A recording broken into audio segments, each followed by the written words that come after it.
Modules are very important when it comes to organizing your code. Think about a module as a file or a Python script that you can use in your other files and other scripts. Let's take an example to make things simple. Let's go to the Explorer and then click on File and open folder and open the folder where we are working, and you will see now we have the dc.py script that we are working with inside this folder. So this is our main script file. Let's go here and click on this add file button or new file, and I will call it my module.py.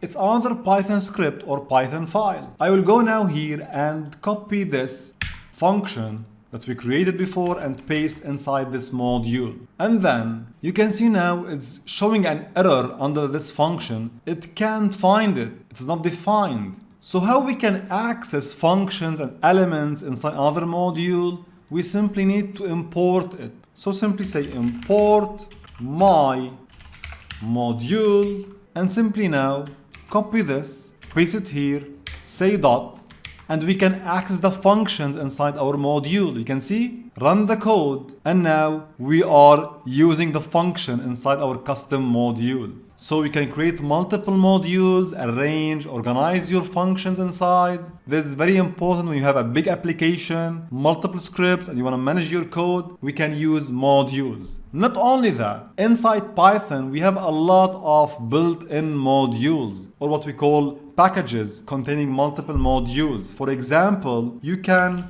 import math, which is a built-in module in Python, and you can use the functions inside math like cosine, sine, pi, and all these math functions, floor, factorial, and so on. So modules are simply Python scripts, Python files containing functions and elements that you can use anywhere in your code.